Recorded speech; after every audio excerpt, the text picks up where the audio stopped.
Sir మీరు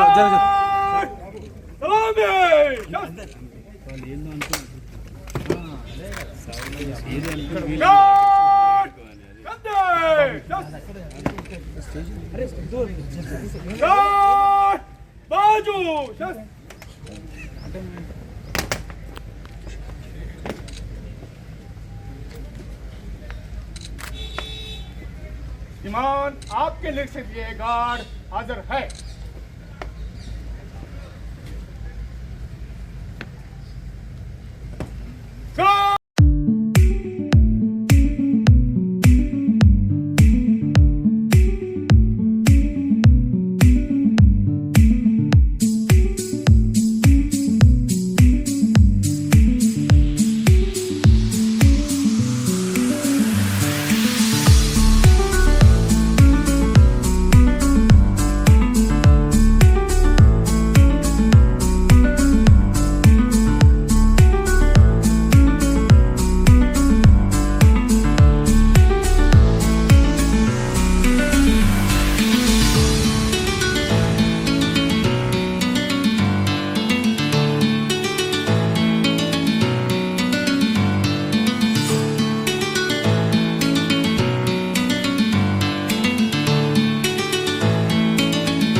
మహిళలకి లోన్లు పెంచి ఆ పెంచిన లోన్ల మీద ఆ వడ్డీ భారం మా ప్రభుత్వమే భరిస్తుంది.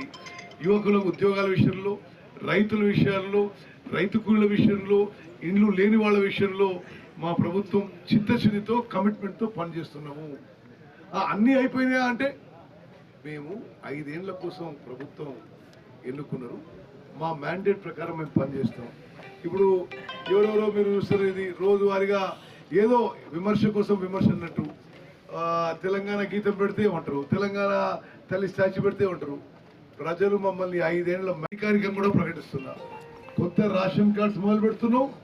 ఏదైతే రేషన్ కింద ఇప్పుడు 6 కిలోల బియ్యం, దొడ్డు బియ్యం ఇస్తున్నారో, కోర్స్ కింద ఇస్తున్నారో, మరి ఇప్పుడు ఈ ప్రొక్యూర్మెంట్ అయినాక కొంత నిపుణులతో మాట్లాడి మేము అతి త్వరలో రేషన్లో సన్న బియ్యం ఇవ్వబోతున్నాము. మరి అన్ని ఇప్పుడు మీరు మహిళల విషయంలో వడ్డీ లేని రుణాలు మొదలుపెట్టినాము. పనిచేస్తూ మీరు చూస్తున్నారు, కొన్ని 10,000 కోట్లలో పెట్టుబడులు వస్తున్నాయి, కొత్త కంపెనీలు వస్తాయి, ఉద్యోగాల పొజిషన్ కూడా ఇంప్రూవ్ అవుతుంది. మరి గతంలో ఎవరు ఊహించకపోయి ఉండొచ్చు, ఆర్టీసీ బస్సులో మహిళలకి పూర్తిగా ఫ్రీ ట్రావెల్. దాని మీద 115 కోట్ల మంది మహిళలు ఈ 1 ఇయర్లో బస్సులో ట్రావెల్ చేస్తే 4,000 కోట్ల ఖర్చు అయింది గవర్నమెంట్. ఎంత ఖర్చు అయినా పర్వాలేదు, మేము ఉన్నంత కాలం మహిళలకి ఆర్టీసీ బస్సులో పూర్తిగా ఫ్రీ ప్రయాణం ఉంటుంది. ఎవరికి అనారోగ్య ఇబ్బంది వచ్చినా 10 లక్షల రూపాయల వరకు ప్రైవేట్ కానీ గవర్నమెంట్ హాస్పిటల్ కానీ మెడికల్ ఇన్సూరెన్స్ ఇప్పుడు ఫ్రీగా చేసేసాం. 500 రూపాయల గ్యాస్ సిలిండర్ ఇస్తున్నాం. మరి అదేవిధంగా 200 యూనిట్ల వరకు మరి కరెంటు బిల్లులు లేకుండా చేసిన ఘనత మాది. ఇందిరమ్మ ఇండ్లు మొదలు పెడుతున్నాం. ఒక నెల రోజుల్లో మీరు అద్భుత ప్రగతి చూడబోతున్నారు. కొత్త రేషన్ కార్డ్స్ ప్రక్రియ కూడా మొదలు పెడుతున్నాం. నిరుద్యోగ సమస్య నిర్లక్ష్యమైంది. ఇన్ఫాక్ట్ నేను లెక్కలతో సహా చెప్తా. పబ్లిక్ సర్వీస్ కమిషన్లో, అదేవిధంగా ఎంప్లాయ్మెంట్ ఎక్స్చేంజెస్లో 2014లో ఎప్పుడైతే ఏదైతే తెలంగాణ ఏర్పడదో అంతకంటే ఈ 10 ఏళ్ల పాటు ప్రతి ఏటా నిరుద్యోగ సమస్య పెరుగుతూ పోయింది. మరి మేము వచ్చిన తర్వాత 10 నెలల్లో 55,000 గవర్నమెంట్ వేకెన్సీస్ నింపడం జరిగింది. అందులో 10 ఏళ్ల పాటు ఏమీ చేయని ఎన్నడూ చేయని ఒక్క టీచర్ రిక్రూట్మెంట్ చేయలేదు. డిఎస్సి హోల్డ్ చేసి 11,000 మంది టీచర్లు రిక్రూట్ చేశారు. అంటే గవర్నమెంట్లోనేమో ఉన్న వేకెన్సీస్ పూర్తి చేస్తాము, వార్ ఫుటింగ్లో చేస్తాము. ఓకే, ప్రైవేట్ సెక్టర్లో మరి ఐటీలో కానీ, ఫార్మాలో కానీ, మ్యానుఫ్యాక్చరింగ్ సెక్టర్ కానీ, మరొకటి కానీ పెట్టుబడులు ఆకర్షించి పాలిటిక్స్లో మరి ఈ ఎన్టీ రామారావు గారు, ఆ తర్వాత చంద్రబాబు నాయుడు గారు, ఆ తర్వాత రాజశేఖర రెడ్డి గారు, ఆ తర్వాత రోషయ్య గారు, ఆ తర్వాత కిరణ్ కుమార్ రెడ్డి గారు, ఆ తర్వాత కేసీఆర్ గారు, ఆ తర్వాత రేవంత్ రెడ్డి గారు, ఇన్ని ప్రభుత్వాల్లో నా అనుభవంలో ఇదేమీ సైకోఫెన్సీ కాదు, అనవసరంగా పోలేదు. మరి 1 సంవత్సర కాలంలో ఆర్థిక ఇబ్బందులతో మరి ప్రజలకు ఇంత మేలు చేసిన ప్రభుత్వం మరొకటి లేదు అని చెప్పి నేను మీ అందరికీ మనవి చేస్తున్నాను. కొన్ని ఉదాహరణలు చెప్తాను మీకు. ఇప్పుడు ఏది మనకి బిగ్గెస్ట్ ప్రాబ్లం ఏంటిది? అన్ఎంప్లాయ్మెంట్. అంటే నేను చెప్తున్నాను, సుదీర్ఘ 30 ఏళ్ల పాటు నేను కంటిన్యూస్గా ప్రజాపతి ఎన్నికైన వ్యక్తి చెప్తున్నా. రాష్ట్రాన్ని అప్పుల పాలు చేసిపోయినా, రాష్ట్రాన్ని బ్యాంక్రప్ట్ చేసిపోయినా, ఉన్న మరి పరిమితమైన నిధులతో రాష్ట్రానికి మేలు చేసే విధంగా మరి ఒక 2-3 విషయాలు మీకు చెప్పాలి. 1 సంవత్సరం పరిపాలన పూర్తిగా నేను ఇప్పుడు 6 సార్లు ఎమ్మెల్యేగా, ఒకసారి ఎంపీగా, వరుసగా 7 సార్లు గెలిచాను. నేను ఎన్టీ రామారావు గారు ముఖ్యమంత్రులు ప్రజలందరినీ మనం చేస్తున్నా. మొన్న కంబైన్డ్ నిజామాబాద్ మీటింగ్ పెట్టినా ఇది ఇరిగేషన్ రివ్యూ చేద్దామని. కానీ ఆ రోజు చాలా మంది అందుబాటులో లేకుంటే మళ్ళీ పోస్ట్పోన్ చేయడం జరిగింది. ఈ పార్లమెంట్ సెషన్ అయిపోగానే, ఇది పార్లమెంట్ ఢిల్లీలో 20th అయిపోతున్నది, అయిపోగానే మరి ఉమ్మడి నిజామాబాద్ జిల్లా ప్రజాప్రతినిధులతో మొత్తం ఇరిగేషన్ ప్రాజెక్ట్స్ మీద రివ్యూ పెట్టి ఏ విధంగా ముందుకు పోవాలో అది ఆ విధంగా మేము ముందుకు పోతామని చెప్పి మీకు మనవి చేస్తూ, మా ప్రభుత్వం 1 సంవత్సరం పూర్తి చేసుకునే సందర్భంగా మరి ప్రజలందరూ దీవించాలని చెప్పి మేము కోరుకుంటున్నాం. మేము చిత్తశుద్ధితో, సిన్సియారిటీతో, కమిట్మెంట్తో మరి 24 గంటలు అందుబాటులో ఉండి పనిచేస్తున్నాము. ఇది గతంలో లాగా ఒక వ్యక్తి, ఒక కుటుంబ పరిపాలన కాదు, ఇదో ప్రజాస్వామ్య పరిపాలన. మేము ప్రజలకి మేలు చేసే విధంగా Lendi scheme Telangana Maharashtra inter state scheme కాబట్టి నేను ఏకపక్షంగా హామీ ఇవ్వలేను. అయితే నేను ఆ స్కీమ్ గురించి మహారాష్ట్ర అధికారులను కూడా మన దగ్గర ఇన్వైట్ చేయడము, లేకపోతే నేను అక్కడ పోయి మాట్లాడడము చేసి అది ముందుకు పోయే విధంగా మేము ప్రయత్నం చేస్తామని చెప్పి కూడా నేను మనవి చేస్తున్నా. అదేవిధంగా చకోరా చండోరా స్కీమ్ విషయంలో కూడా 8,000 ఎకరాలకి స్కీమ్ నిర్మాణంలో ఉందని స్లైడ్లో కూడా చెప్పారు, పెద్దలు కూడా చెప్పారు. దానికి ఒక సబ్స్టేషన్ అవసరం ఉందని చెప్పారు. తప్పనిసరిగా నేను కూడా మాట్లాడతా, శ్రీనివాస్ రెడ్డి గారు కూడా చేయిస్తామని చెప్పి కూడా మనం చేస్తున్నాను. ఇది కాళేశ్వరం ప్యాకేజ్ 22 సిద్ధాపూర్ రిజర్వాయర్తో సహా 2 లక్షల ఎకరాలు ఈ యొక్క ప్రాంతానికి ఉపయోగపడే విషయంలో తప్పనిసరిగా మా ప్రభుత్వం చాలా సీరియస్గా తీసుకొని అది పూర్తి చేసే దిశలో మేము ముందుకు పోతామని చెప్పి నేను మనం చేస్తున్నాం. మిత్రులారా, ఆ శ్రీ గారు ఇచ్చిన వాటర్ రిలీజ్ షెడ్యూల్ మీరు విస్తృతంగా ప్రచారం చేయండి, రైతులకు తెలవాలి. మనం ఇప్పుడు నీళ్లు నేను వేస్ట్ చేసుకుంటే ఫ్యూచర్లో ఇబ్బంది పడతాం. పెద్దలు శ్రీనివాసుడి గారు చెప్పినట్టుగా పొదుపుతో ఎకనామికల్గా వాడుకుంటే మనకి ఎప్పుడు కూడా it is better. On off సిస్టంలో రాష్ట్ర వ్యాప్తంగా కూడా నీళ్లు ఆన్ ఆఫ్ పద్ధతిలో ఇస్తాము. 1 నీళ్లు పొదుపు చేసుకోవాలి, 2 ఆన్ ఆఫ్ పద్ధతిలోనే బెటర్ ప్రొడక్టివిటీ వస్తుందని చెప్పి మీ అందరికి తెలిసిన విషయమే. మరి ఇప్పుడు ఈ మంజీరా కింద నాగమడుగు లిఫ్ట్ ఇరిగేషన్ స్కీమ్ అది పూర్తి చేస్తామని చెప్పి నేను మీకు మాటిస్తున్నాను. ఖర్చుతో ఎక్కువ ఆయకట్టి రాష్ట్రంలో వస్తుంటే మేము ఇరిగేషన్ డిపార్ట్మెంట్గా టేకప్ చేస్తాము అని చెప్పి స్పష్టంగా హామీ ఇస్తాం. ఇప్పుడు మన స్థానిక ఇష్యూలకు వస్తే తప్పనిసరిగా మరి ఇక్కడ ఉన్న స్థానిక నాయకులు పెద్దలు చెప్పినట్టుగా ఒక విషయం మీ అందరికి చెప్తున్నా. వాటర్ రిలీజ్ షెడ్యూల్ రావడం మీకు ముందు చెప్పినట్టుగా నాకు చాలా సంతోషం అనిపించింది. ఇంత చారిత్రక హిస్టారిక్ స్ట్రక్చర్, 100 ఏళ్ల స్ట్రక్చరు ఇవాళ రేపు మీరు చూస్తున్నారు. మన రాష్ట్రంలోనే నిన్న మొన్న కట్టిన డ్యాములు ఇవాళ కూలిపోతున్నాయి. ఇది 100 ఏళ్ళు కట్టిన డ్యామ్ కూడా అట్నే ఉన్నది. అది మరి కట్టినోళ్ళు కూలిపోయిన వాళ్ళ జవాబు చెప్పాలి దీనికి. అదేవిధంగా మేము అగ్రికల్చర్ ఇరిగేషన్కి హైయెస్ట్ ప్రయారిటీ ఇస్తాం. మా టార్గెట్ మేము ముందు చెప్పినట్టుగా బడ్జెట్ కూడా చాలా అంటే మంచి స్థాయిలో బడ్జెట్ ఏర్పాటు చేస్తున్నాం. ఎక్కడెక్కడైతే ఇప్పుడు ఇలా కామారెడ్డి నిజాం సాగర్ కింద ఈ లిఫ్ట్లు పెద్దలు చెప్పిన విషయాలే కాదు, ఎక్కడైనా నీళ్లుండి కాస్ట్ బెనిఫిట్ రేషియో వర్కౌట్ అయ్యి రైతుల విషయంలో ఇది రైతు పక్షపాత ప్రభుత్వం. మేము ముఖ్యమంత్రి రేవంత్ రెడ్డి గారు కానీ ఉప ముఖ్యమంత్రి బట్టి విక్రమార్క గారు కానీ మేమందరం క్యాబినెట్ మంత్రులం. మేము ఎంత చేయగలిగితే అంత రైతులకి చేస్తామని చెప్పి నేను మరోసారి మనం చేస్తున్నాను. 10 ఏళ్ల పాటు పంట బీమా ఉండకపోయేది, ఇప్పుడు పంట బీమా మళ్ళీ మొదలు పెడుతున్నాం. రైతు బీమాకి మేము వచ్చినాక మేమే పైసలు ఇచ్చినాం. ఈ సంక్రాంతి తర్వాత రైతు భరోసాకి పైసలు విడుదల చేస్తాము. మరి అన్ని విధాలుగా రైతులని హైయెస్ట్ మెటిక్యులస్ గా ప్లానింగ్ చేసి రైతులకి చివరి గింజ వరకు పైసలు వచ్చే విధంగా మేము పనిచేసిన విషయం కూడా మేము సంతృప్తితో తెలియజేస్తున్నాం. అదేవిధంగా ఇంకో విషయం కూడా నేను చెప్తున్నా, ఈ కొంతమంది సోషల్ మీడియాలో ఈ రబీ పంటకి సన్నాలకు మీరు బోనస్ ఇస్తారా ఇవ్వరా అని స్పష్టంగా ఆ శాఖ మంత్రిగా నేను ప్రకటిస్తున్నా. ఈ 5 ఏళ్ల పాటు సన్న రకాలకి 500 రూపాయలు బోనస్ ఇస్తాము. మా సూచన అంటే మీరు ఏ సన్నాలు వేసినా మేము బోనస్ ఇస్తాం. కానీ మా సూచన రైతులకు ఏంటంటే, మీరు తెలంగాణ సోనా కానీ బీపీటీ కానీ హెచ్ఎంటీ వేసుకోమని అగ్రికల్చర్ సైంటిస్ట్ చెప్తున్నారు. కొంత నాట్లు కూడా తొందర వేసుకోమని చెప్పి వారి సలహా చేస్తున్నారు. అది దృష్టిలో పెట్టుకోవాలి, రైతులు దృష్టిలో పెట్టుకోవాలని మనం చేస్తూ వాళ్ళు ఏ సన్నాలు పండించినా ఈ ప్రభుత్వం 500 రూపాయలు బోనస్తో కొనుగోలు చేయబోతుంది. ఏ రాష్ట్రంలో పండనంత పంట ఉమ్మడి ఆంధ్రప్రదేశ్లో 23 జిల్లాలు ఉండే అప్పుడు, ఇప్పుడు 10 జిల్లాలే ఉన్నాం తెలంగాణలో. అంతకంటే ఎక్కువ వరి పంట.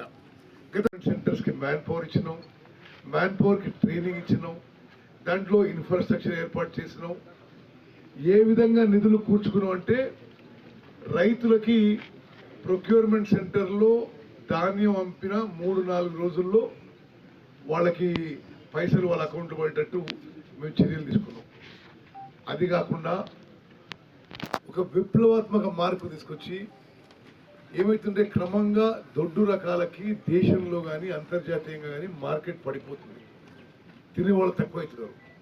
సో సన్నాలను ప్రోత్సహించాలనే ఉద్దేశంతో సన్నాలకి 500 రూపాయలు బోనస్ మేము ఇవ్వడం జరిగింది. చాలా మంది నవ్విండ్రు, ఇది బోగస్ అన్నారు. ఈరోజు రాష్ట్ర వ్యాప్తంగా ప్రొక్యూర్మెంట్ సెంటర్లో పిఎస్సిఎస్లో ప్రభుత్వానికి ఎక్కడెక్కడైతే సన్నాలు రైతులు తీసుకొచ్చిండ్రో వాళ్ళకి 500 రూపాయలు బోనస్ ఇవ్వడం జరిగింది. వాళ్ళని మేము సల్యూట్ చేస్తున్నాం. అదేవిధంగా సుమారు ఈ 66.7 లక్షల ఎకరాల్లో పండిన 153 లక్షల మెట్రిక్ టన్నుల విషయంలో పండించిన రైతుల సంఖ్య సుమారు 40 లక్షల మంది రైతులు.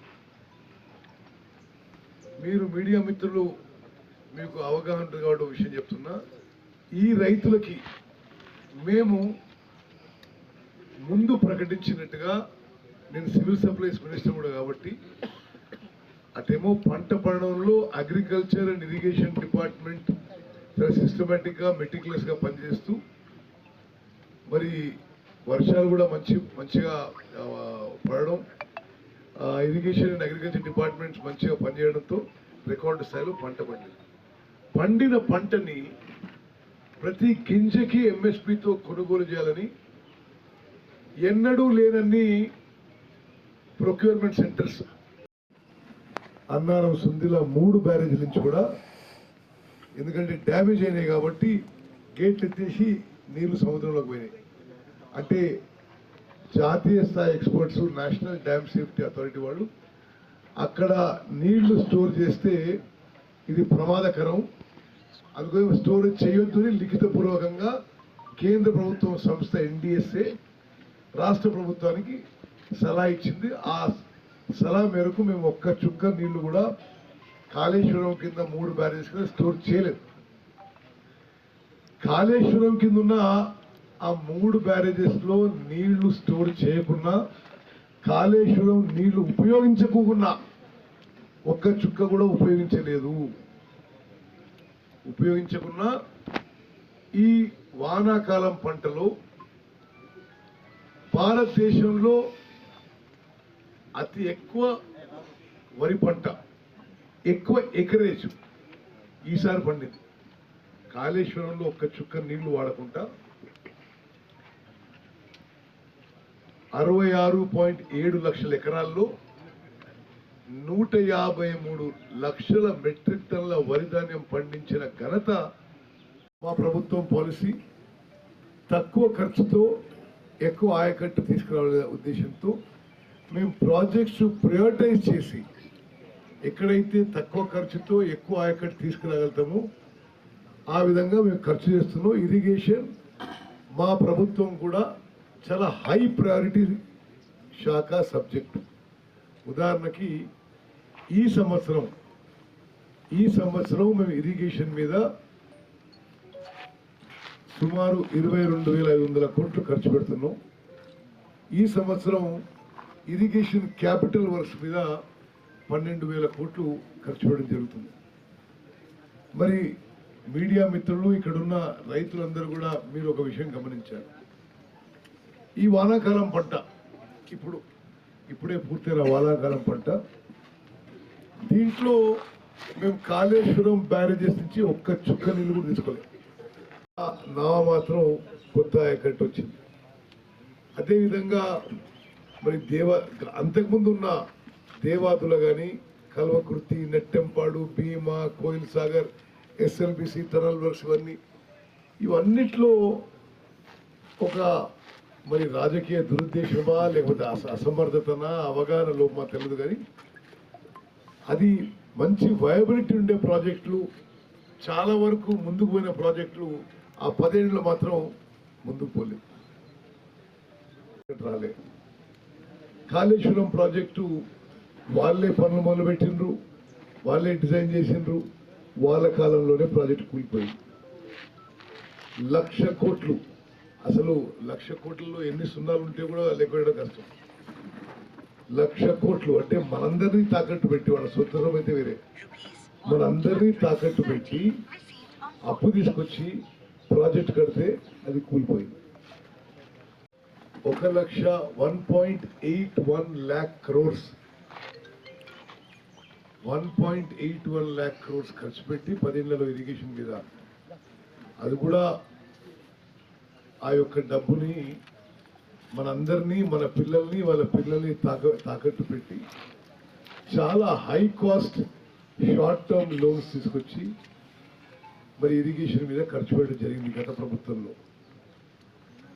కొన్ని ఉదాహరణలు వాళ్ళు ఏ విధంగా పనిచేశారంటే, పాలమూరు రంగారెడ్డికి 27,000 కోట్లు ఖర్చు పెట్టారు. ఒక్క ఎకరం ఆయకట్టు కూడా కొత్తగా రాలే. సీతారాం సాగర్ ప్రాజెక్టు మీద 8,500 కోట్లు ఖర్చు పెట్టిండ్రు.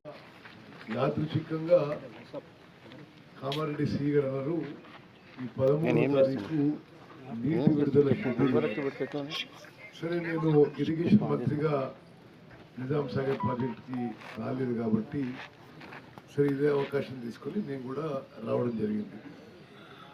మరి 2-3 మీకు మేజర్ ఇష్యూస్ అని చెప్పాలంటే, గతంలో గత 10 ఏళ్ళు ఉన్న ప్రభుత్వం ఇరిగేషన్ శాఖలో చాలా నష్టం చేయడం జరిగింది. మీకు కొన్ని అంకెలు ఇవ్వాలంటే, చెప్పినట్టుగా ఇరిగేషన్ చరిత్రలో, ఈ దేశ చరిత్రలోనే ఒక గొప్ప ప్రాజెక్టు, సుమారు 100 ఏళ్ల చరిత్ర ఉన్న మరి ఆనాటి మహనీయుడు, గొప్ప ఇంజనీర్ నవాబ్ అలీ నవాజ్ జంగ్ బహదూర్ గారు కట్టిన ఈ ప్రాజెక్టుకి యావత్ తెలంగాణలో మా అందరం కూడా గర్వపడే ప్రాజెక్టు. నాకు మరి head of department education Anil గారు, మీడియా మిత్రులకి, ఇక్కడ విచ్చేసిన రైతులందరికీ నమస్కారం. Nizam Sagar attention towards making a difference in the lives of Jukkal constituency farmers, sir. Thank you very much. కొన్ని చిన్న చిన్న ట్యాంక్స్ ఉన్నాయి, వాటిని కూడా దయతో మీరు కన్సిడర్ చేసినట్టయితే చేసినటువంటి మంత్రివర్యులు శ్రీ ఉత్తమ్ కుమార్ రెడ్డి గారికి మరియు బాన్స్వాడ ఎమ్మెల్యే గారు శ్రీ పోచారం శ్రీనివాస్ రెడ్డి గారికి మరియు బోధన్ ఎమ్మెల్యే గారు మాజీ మంత్రివర్యులు శ్రీ సుదర్శన్ రెడ్డి గారికి, ఆగ్రో ఇండస్ట్రీస్ చైర్మన్ బాలరాజు గారికి, తర్వాత మాజీ ఎమ్మెల్యే రవీందర్ రెడ్డి గారికి, కలెక్టర్ గారికి, సబ్ కలెక్టర్ గారికి, మీడియా మిత్రులకు అందరికీ, ఇక్కడికి వచ్చేసినటువంటి ప్రతి ఒక్కరికి నమస్కారాలు తెలియజేస్తున్నాం. సార్, యుద్ధల్ నియోజకవర్గం అంటే ఇప్పటి వరకు అభివృద్ధికి దూరంగా ఉన్నటువంటి నియోజకవర్గం. మా నియోజకవర్గంలో వ్యవసాయ ఆధారితమే బతుకుదెరువంతా, మాకు వేరే ఆప్షన్స్ లేవు. జుక్కల్ నియోజకవర్గ ప్రజలకు తరతరాలుగా ఒక 100 సంవత్సరాలు ఉన్నటువంటి ఒక బాధ ఏంటంటే, నిజాం సాగర్ ప్రాజెక్ట్ మా నియోజకవర్గంలో, మా నిజాం సాగర్ ఉన్నప్పటికీ మా నియోజకవర్గం మొత్తం 3600 ఎకరాలకు మాత్రమే నీరు వస్తుంది. కాబట్టి మేము మీ యొక్క సహకారము, మీ యొక్క కాన్సన్ట్రేషన్ కొంచెము లేండి మరియు నాగమడుగు లిఫ్ట్ ఇరిగేషన్ ప్రాజెక్ట్స్ మీద పెట్టినట్టయితే మా రైతులకు కూడా భూములు తడుస్తాయి, జీవితాలు బాగుపడతాయి. ముఖ్యంగా లేండి విషయంలో నేను ఎందుకు ఫోకస్ చేస్తున్నానంటే, లేండి వల్ల అత్యంత పేదరికంలో ఉన్నటువంటి డ్రై ల్యాండ్స్కి దాదాపుగా 2200 ఎకరాలకు ఆయకట్టు వస్తుంది. సో రైతులు చాలా ఆశతో ఉన్నారు. దయచేసి ఆ లేండి విషయంలో మీరు దయతో సానుకూలంగా స్పందించాలని చెప్పేసి నేను మనవి చేస్తున్నాను. అదేవిధంగా నాగమడుగు విషయంలో ఒక అధునాతనమైనటువంటి టెక్నాలజీ ఉపయోగించి రబ్బర్ డ్యామ్స్ ప్రొవైడ్ చేయడం వల్ల మనకు ఆయకట్టు అంటే ముంపు భూములు తగ్గుతాయి. దాన్ని ముందుకు తీసుకెళ్లాలని చెప్పేసి నాగమడుగు పనులు నత్తనడకన నడుస్తూ ఉన్నాయి, త్వరితగతిన పూర్తి చేయాలని చెప్పేసి నేను మనవి చేస్తూ ఉన్నాను. అదేవిధంగా ఈ నియోజకవర్గం మొత్తంలో కొన్ని చిన్న చిన్న ఇరిగేషన్ ప్రాజెక్ట్స్ ట్యాంక్స్ కూడా ఉన్నాయి. ఇప్పుడు ఇంకొకటి కౌలాస్ నాలా ప్రాజెక్ట్ సార్. కౌలాస్ నాలా ప్రాజెక్ట్ కట్టినప్పటి నుంచి ఇంతవరకు మెయింటెనెన్స్ జరగలేదు. తర్వాత కెనాల్స్ కూడా బాగా పూడుకుపోయి ఉన్నాయి. కెనాల్స్ అంతా ఫారెస్ట్. లక్ష్మీకాంత్ గారి మాట్లాడితే కోరుతున్నాను. అదొక్కసారి మీరు ఈ సిస్టమ్ కాపాడండి. రైతులు ఎంత నీళ్లు ఉంటే అంత బాగుపడతారు కాబట్టి దయచేసి అది కాపాలని చేస్తూ, తప్పనిసరిగా మీరందరూ 22 కూడా అడుగుతూ ఉంటారు. బహుశా మినిస్టర్ గారితో అన్ని రివ్యూ చేసిన తర్వాత దాని ఫీజిబిలిటీ ఎలా ఉంటుందో డిస్కషన్ చేసిన తర్వాత బహుశా అది కూడా తీసుకోవడానికి అవకాశం ఉంటే తప్పనిసరిగా మినిస్టర్ గారు నవ్వాలడు నమ్మగా ముందు మాకు కాబట్టి అది కూడా చేసుకోవడానికి ప్రయత్నం చేద్దాం. Thank you. తప్పనిసరిగా దాన్ని కూడా చేసుకుంటే మనకు చాలా ఉపయోగపడుతుంది. అదేవిధంగా బహుశా కొన్ని 10 years లో ఎక్కడన్నా రిపేర్స్ కానీ సిస్టంలో కానీ మెయింటెనెన్స్ చేయనట్టున్నాం. ఆ బ్యాలెన్స్ వర్క్స్ కూడా ఉంటాయి మాకు మెయింటెనెన్స్కు. ఆల్ కినాల్స్కు నేను మొన్న నుంచి అబ్జర్వ్ చేస్తూ ఉన్నాను, సెంటర్స్ లేవు. అంతేనా? మొన్న నుంచి పెడతా ఉన్నాను. సెంటర్ లేకుంటే మినిస్టర్ గారు వాటర్ అవసరం లేకుండా వాటర్ పోతూ ఉంటుంది. దయచేసి అధికారులు మినిస్టర్ గారి దృష్టికి తీసుకొస్తే తప్పనిసరిగా నిజాం సాగర్ అప్పుడు కట్టినప్పుడు చాలా ఫ్లడ్స్ తొందరగా ఫిల్అప్ అయిన తర్వాత సిల్ట్ అయినాక ఇప్పుడు వెంగళరావు గారు ముఖ్యమంత్రి ఉన్నప్పుడు దీనిపైన ఓ ప్రాజెక్టు కట్టి దాన్ని మన నిజాం సాగర్కు బ్యాలెన్స్ రిజర్వేర్గా యూజ్ చేద్దాం అనుకున్నాం. కానీ హైదరాబాద్ డ్రింకింగ్ వాటర్ దానికి అని దాన్ని ఎక్కువ యూజ్ చేస్తూ ఉంటారు కాబట్టి తప్పనిసరిగా నిజాం సాగర్ కొద్దిగా లాస్ట్కి వస్తాయి. మంత్రి గారు ఇవన్నీ ఫిలప్ అయిపోయిన తర్వాత కానీ నిజాం సాగర్ రావు. మాకు ఫస్ట్ క్రాప్కు కొద్దిగా లేట్ అవుతుంది.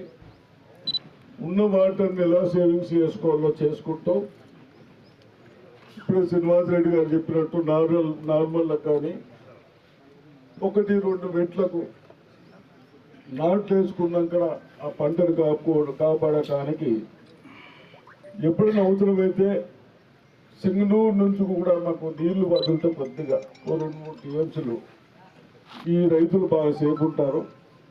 అదేవిధంగా లెండి ప్రాజెక్ట్ కూడా చాలా మంచి ప్రాజెక్టు. మనము ఒకసారి ముఖ్యమంత్రి గారితో డిస్కషన్ చేసిన తర్వాత సుదర్శన్ రెడ్డి గారు ఈ సందర్భంగా కామారెడ్డిలో ఉన్న ఇరిగేషన్ ఇష్యూస్ లో కామారెడ్డి జిల్లాలో నిజామాబాద్ వారి అమూల్యమైన సందేశం కొడతారు.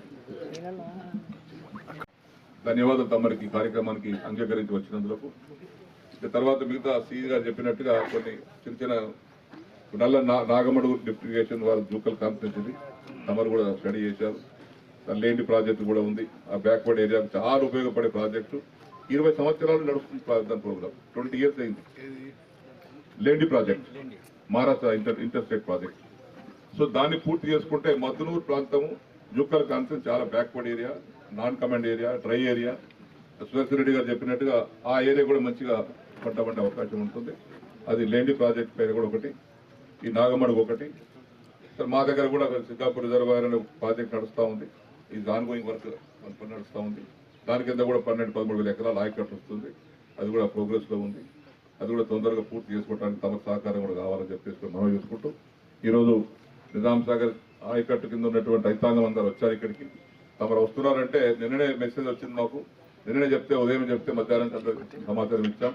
చాలా హ్యాపీగా వాళ్ళు స్వచ్ఛందంగా అందరూ వెహికల్ తీసుకుని ఇక్కడ రావడం జరిగింది. తమరు మరొకసారి నిజాం సాగర్ ఆయకట్టు పరిశీలించడానికి, కామారెడ్డి జిల్లా ఉన్నటువంటి నీటి సమస్యను పరిష్కారం చేయడానికి తమరు వచ్చినందులకు ముదిరిపోతుంది. 35 days అయిపోతుంది. ఆ 35 days లోపల నాటేసుకోవడానికి మళ్ళీ ఫస్ట్ క్రాప్ ఖరీఫ్ కూడా ఈ నీటిని వాడుకుంటాం. వర్షాకాలం కాబట్టి వర్షం పడుతుంది కాబట్టి నిండిపోతుంది. ఈ విధంగా సక్సెస్ఫుల్ గా పంటలు పండుతూ వచ్చినాయి. ఈ సంవత్సరం కూడా 21st June నాడు మీ అనుమతితో మేము నీరు వదులుకున్న తర్వాత దాని ఎఫెక్ట్ మంచి పంటలు వచ్చినాయి. దిగుబడి బాగా వచ్చింది. యావరేజ్గా మాకు 45 నుంచి 50 bags పడుతుంది. Average yield. ప్రొడక్టివిటీ కూడా మా దగ్గర ఎక్కువ, ప్రొడక్షన్ కూడా మా దగ్గర ఎక్కువ మొత్తం తెలంగాణ యావత్తులో. కాబట్టి ఆ విధంగా సాగర్ ఒక చరిత్ర ఉంది. ఇది ప్రపంచంలోనే మొట్టమొదటి కట్టేటువంటి ప్రాజెక్ట్ నిజాం సాగర్ ప్రాజెక్టు. അവർ అన్నట్టుగా సిల్ట్ అప్ అయిపోయింది. సిల్ట్ అయిన తర్వాత మళ్ళీ గేట్ పెట్టి లేపారు. మళ్ళీ ఒక 5.6 TMC పెరిగింది. ఆ టోటల్ కెపాసిటీ 17.8 TMCకి వచ్చి ఆగింది. దాంతో మేము ఇప్పుడు తమరు ఇచ్చినటువంటి వాటరు శివం కమిటీ రికమెండ్ చేసిన దానికి తమరు అనుమతి ఇచ్చినటువంటి దానికి 12 TMCలు మేము వాడుకుంటాం. 12 TMCలు సెకండ్ క్రాప్ వాడుకొని వీలైనంత కాడికి ఇందులో ఇంకా సేవ్ చేసుకునే ప్రయత్నం చేస్తాం. ఎందుకు చేసుకుంటామంటే మళ్ళీ వర్షాకాలంలో కూడా నీళ్ళు ఉండాలి. మరి వర్షాకాలం నీళ్ళు లేకపోతే జూన్లో ప్లాంటేషన్ కాదు, నార్మల్ పోసుకోలేము. కాబట్టి జూన్లో మేము నాటేసుకోవాలనుకుంటే సెకండ్ క్రాప్లో పొదుపు చేసుకొని మేము అధికారులు చీఫ్ ఇంజనీర్ ఏ రోజుకి ఆ రోజు మాట్లాడుకొని ఆన్ అండ్ ఆఫ్ పెట్టుకొని 10 days of 10 days on 10 days of 10 days on పెట్టుకొని ఈ 12 TMC కంటే తక్కువనే వాడుకొని మిగిలిన వాటర్ను వచ్చే ఖరీఫ్ కోసం వాడుకుంటే ఏమైందంటే నెక్స్ట్ ఖరీఫ్ పంట ముందుగా నాటేస్తే అవకాశం ఉంటుంది. ఎందుకంటే నార్మల్ పోసుకున్నటువంటి వాళ్ళ రైతులు మాకు ఇచ్చిన మ్యాండేట్ ప్రకారం మేము పనిచేస్తున్నాం. ప్రజల కోరికలు మరి ప్రజలు ఏదైతే మేము వాళ్ళ ఆశయాల మేరకు మేము పనిచేస్తున్నాం అదేవిధంగా ముందుకు పోస్తున్నాం. ఇరిగేషన్ సెక్టర్ కూడా ఈ 5 ఏళ్లలో అద్భుత ప్రగతి సాధిస్తాం. కామారెడ్డి నిజామాబాద్ జిల్లాలో మరి తప్పనిసరిగా ఈ 5 ఏళ్లలో మీరు మంచి మార్పు చూస్తారు. చాలా కొత్త ఆయకట్టు కూడా చూడబోతుందని చెప్పి మనం చూస్తున్నాం. ధన్యవాదాలు. ఎప్పుడే కానీ నిజాం సాగర్ ఆయకట్టు కింద తెలంగాణలోనే మొట్టమొదటిగా నాటేసుకున్నటువంటి ప్రాంతం. ఖరీఫ్లో కానీ రబీలో కానీ, ఖరీఫ్లో కూడా జూన్లోనే పోయినసారి గౌరవ ముఖ్యమంత్రి గారు మీ అనుమతితోటి జూన్ 21వ తారీఖు గడికి పెట్టారు. June 21st దాంతో జూన్లో నాటేసుకున్నారు. అక్టోబర్లో పోసేసుకున్నారు. మన నవంబర్లో ఇప్పుడు నార్మల్ పోసుకొని డిసెంబర్ నాటేసుకున్నారు. ఇప్పుడు తమరు మళ్ళీ డిసెంబర్ నాటేసుకోవడానికి సెకండ్ క్రాప్ నీళ్ళు విడుదల చేశారు. వడగళ్ళ వాన పడకంటే ముందు ఏప్రిల్ కంటే ముందు పోసేసుకుంటారు. మాకు వడగళ్ళ వాన రేర్ ఒక 5% అట్లా తగ్గుతుంది తప్పితే మెజారిటీ క్రాప్ ఈ 1,30,000 ఎకర్స్ ముందే మేము పోసేసుకుంటాం. సో ఆ విధంగా ఈరోజు తమరు నీటి విడుదల చేసేటువంటి సందర్భంలో వారికి మీకు మా రైతాంగం తరఫున హృదయపూర్వక ధన్యవాదాలు. దీని కింద మేము 3 శాసనసభ్యులు ఉన్నాం, బాన్స్వాడ, జూకల్ అండ్ బోధన్. పెద్ద రైతు నేను, నా తర్వాత సురేశ్వరెడ్డి గారు, దాని తర్వాత లక్ష్మీకాంతరావు గారు. సో ఈ 1,30,000 ఎకర్స్కి ఉపయోగపడేటువంటి కార్యక్రమాన్ని ఈరోజు శుభం పలికాం. మీకు మరొక్కసారి రైతాంగం తరఫున హృదయపూర్వకంగా ధన్యవాదాలు తెలియపరుస్తాను. నీటిని విడుదల చేసినటువంటి రాష్ట్ర భారీ నీటిపారుదల మరియు సివిల్ సప్లై మంత్రి గౌరవనీయులు శ్రీ ఉత్తమ్ కుమార్ రెడ్డి గారికి, సహచర శాసనసభ్యులు లక్ష్మీకాంతరావు గారికి, సుదర్శన్ రెడ్డి గారికి, మన జిల్లా కలెక్టర్ గారికి, ఈఎన్సీ గారికి, చీఫ్ ఇంజనీర్ గారికి, ఆగ్రో ఇండస్ట్రీ చైర్మన్ గారికి, మిగతా వేదిక మీద ఉన్నటువంటి పెద్దలకు, అధికారులకు, రైతు సోదరులకు అందరికీ ప్రేసుకున్న నమస్కారం.